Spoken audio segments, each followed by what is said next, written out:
नितिन गडकरी जी, हंसराज आहिर जी, चंद्रशेखर बावनकुले जी, प्रवन दत्के जी, संजय बेंडे जी और दोस्तों, Nagpur has also been identified as the best city in India by topping the livability, greenery, public transport and healthcare indices. The business spirit of the city is reflected in institutions like Nagpur Nagarik Sahakari Bank. Nagpur Nagarik Sahakari Bank is one of the oldest and largest cooperative banks in the Vidarbha region of Maharashtra. It started with a capital of 26,000 rupees in 1962. And the bank has grown in size and reach, जैसा कि नितिन जी ने बताया. It today has more than 60,000 members at its 39 branches and a capitalization of almost 1,500 lakh rupees. The growth of this bank is a testimony to the professional competence of its management and the industrious spirit of the people of Nagpur and the Vidarbha region. The bank and the principle behind it is a success story, and it needs to be told again and again. The principle of cooperation is as old as human society and forms the basis of domestic and social life. The concept of cooperation envisages a group of persons having one or more common economic needs who voluntarily agree to pool their resources, human and material, and use them for mutual benefit through an enterprise managed by them on democratic lines, guided by the principle each for all and all for each. A few days back on July 6, we marked the International Cooperation Day. Cooperation remains a dynamic, people-centered around business model, successfully operating in more than 100 countries in the world. A cooperative offers a range of benefits and enhancing income and securing livelihoods, not only for members but the entire community. While cooperatives do not provide the entire answer to prevailing global poverty and economic injustices, they certainly can be an important tool in redressing some of the challenges, and your experience here has proved it. The Indian cooperative sector is 112 years old. It started off in the colonial era as part of a government initiative to address the issues of farmers' indebtedness and poverty.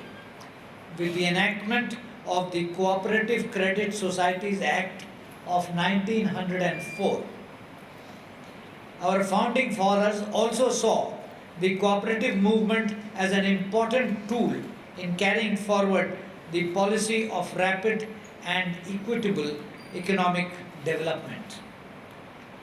Jawaharlal Nehru visualized an India in which every village was to have a panchayat, a cooperative and a school.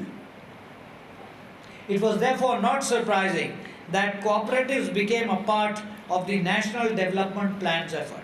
Cooperatives find explicit mention in two places in our Constitution. First, as part of Article 43 as a directive principles which enjoins the state to promote cottage industry through individual or cooperative basis in rural areas. And secondly, in Schedule 7 as entries number 43 and 44 in the Union list and as entry number 32 in the state list. The first 5-year plan focused on setting up cooperative marketing societies. Subsequent plans focused on training of cooperative personnel, expanding cooperative activities to processing and marketing of agricultural commodities and transforming primary village cooperatives into multi-purpose societies with stress on employment generation and poverty alleviation. The cooperative movement in India today is the largest in the world, with more than 6 lakh individual cooperatives covering sectors such as credit and banking, fertilizers, sugar, dairy, marketing, consumer goods, handlooms, handicrafts, fisheries, tribal development, labor and housing, catering to over 24 crore members. The total working capital base in the cooperative sector is estimated at about 73,000 crore rupees. In the first few decades after independence, the sector played a pivotal role in the economy, especially in our primary sector production. Maharashtra, for example, has been home to some successful cooperative movements in agriculture, with strong emergence of sugarcane farming and sugar production cooperatives, as well as in consolidation of cooperative credit banking system. The dairy cooperative is another success story in our country. The Anand model for cooperative milk marketing from Gujarat, with its well recognized Amul brand, provided the blueprint for replicating its success elsewhere under the National Dairy Development Board program, contributing to the success of Operation Flood.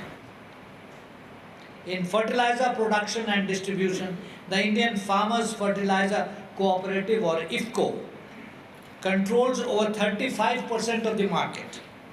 In the production of sugar, the cooperative share of the market is 58%, while in the marketing and distribution of cotton, it is 60%. Cooperative sector accounts for 55% of the production in the hand-woven textile sector, whereas cooperative marketing and distribution channels account for 50% of the edible oil marketing in the country. Dairy cooperatives in India, operating under the leadership of the National Dairy Development Board, collectively are the largest production of milk in the world. Notwithstanding the significant gains made by the cooperative movement, the sector is showing signs of fatigue. Even the notable successes have remained limited to apex bodies, while grassroots cooperatives continue to remain weak. The story of credit cooperatives in particular, its rise and decline, is well known to this audience. The growth of cooperative movement in part was facilitated by financial support and protection against the private sector afforded by the government's policy interventions. In many cases, the success of the cooperatives was not because they were the best alternative, but rather because they were the only available alternative. With the government adopting liberal economic policies from early 1990s, more sectors of the economy were open to private players. Cooperatives have generally found this transition challenging.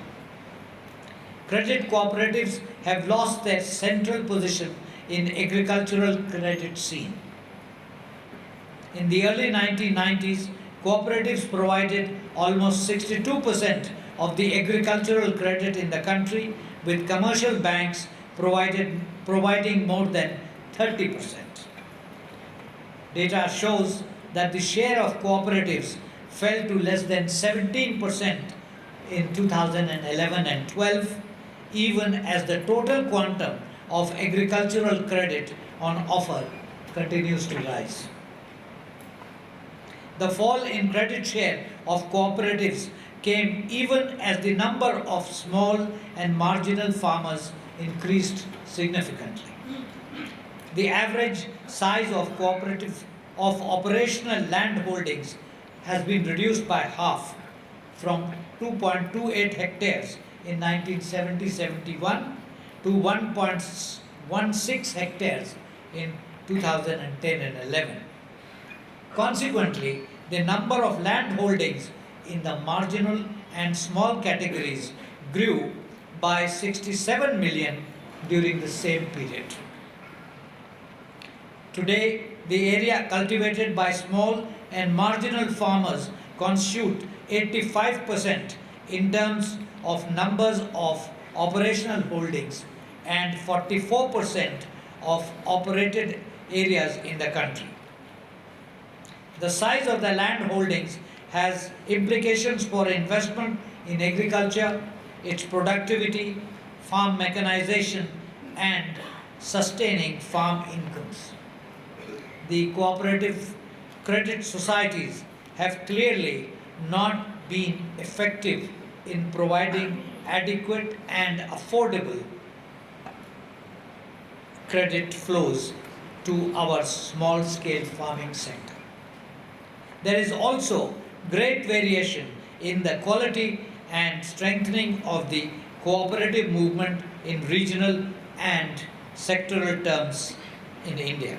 Some of the reasons for weaknesses and the correctives that suggest themselves include, and I list them here. Firstly, there has been an overbearing role and intervention from the government as cooperatives became instruments for delivery of goals set by the government rather than a people's movement of self-help. Secondly, the politicization of cooperative leadership eroded the welfare aspect of the movement. Cooperatives are often seen as the stepping stone for their political objectives and as vote banks, often to the detriment of the economic interests of the members. Thirdly, a third weakness has been the small size, the poor resource base, and the low participation in the primary agricultural credit societies, which has been a significant barrier to increasing the efficiency and volume of credits flowing through them. There is therefore a need for consolidation and reorganization of the smaller primary societies into larger societies, which will allow them to mobilize greater resources and have a stronger voice. A fourth reason has been the lack of professional management of societies to improve governance, but that is not to be found here. Here it is a success story. Thus, despite the Reserve Bank of India's stipulation, only a few state credit banks have appointed professional directors. For the same reason, the governing body should have the autonomy to take decisions and have a system of checks and balances built into the organizational system. Fifth, looking at the variations in the regional intensity of the cooperative movement, it becomes apparent that cooperatives have done well in areas where land reforms have met with greater degree of success. This would indicate that sovereign control of farmers over land, the primary factor of production in agriculture, remains an essential prerequisite for the success of cooperatives. At the same time, the limited success of the cooperative movement in some of the most fertile and populous regions of the country also raises questions about the possible link of the cooperative movement's success to the prevalent demographic and cultural factors. Some workers have pointed to the impact of the caste matrix on the access of people to trade and other means of production as well as to political power. Friends, the government has made several efforts to address the issue confronting the cooperative sector. a number of committees were set up between 1990 and 2005. They advocated replacement of the existing government-dominated cooperative laws by a new people-centric legislation. Based on some of these recommendations, the Government of India enacted the Multi-State Cooperative Societies Act in the year 2002 and announced a national policy on cooperatives which provides for democratic and autonomous working of the cooperatives. To give the movement a progressive slant, several new sectors have been opened up to cooperatives, including procurement of food grains and insurance and revival package announced. The Reserve Bank of India has also been active in prescribing norms for and supervising the cooperative credit sector to promote a healthy disbursement mechanism. The United Nations General Assembly declared the year 2012 as the International Year of Cooperatives. This recognized the contribution that cooperatives make to social and economic development through poverty reduction, employment generation, and social integration. The World Food and Agricultural Organization has similarly recognized agricultural cooperatives as an essential ingredient in ensuring global food security. Given the role that agriculture plays in our economy, cooperatives have an inherent strength as a form of business organization. They remain an important plank in our approach to equitable development and as an important conduit for delivery of goods and services in areas not serviced by government or private channels. The movement, however, will have to match its vast outreach with market orientation to stay relevant. Some of the areas where cooperatives continue to have relevance include the following. 1. The exceedingly small size of land holdings is a serious bottleneck in the expansion of our agricultural sector. In this regard, cooperative farming societies provide a medium for cultivators to enjoy the economies of large-scale farming through the pooling of land and management resources. Second, the increase in connectivity and the expansion of the telecom infrastructure provides the cooperatives with means to increase their outreach and have a better feedback. Improved connectivity between members and the management of the cooperatives will play a significant role in reducing the response time and opens up tremendous possibilities for improved access to financial services. Thirdly, developments like the Unique Identification UID project, which provide a biometric identity, and the focus on financial inclusion agenda by the government provides an avenue for cooperative societies to regain their relevance by becoming active partners in these programs. Fourth, in the passage of the Insurance Act, cooperatives have been allowed entry into the insurance, including agricultural insurance business. This is a field where cooperatives have tremendous potential for success, especially if they develop partnerships with other service sectors. In the current economic context, the cooperative is but one of the aggregation tools that is available to the producer and the consumer. For this growth and survival, cooperatives have to behave as for-profit corporations and effectively address commodity value chain framework in order to have a place in a globalized world. I once again thank the organizers for inviting me here today and I wish the members and workers of the Nagpur Nagarik Sahakari Bank all the very best for the future. Jai Hind.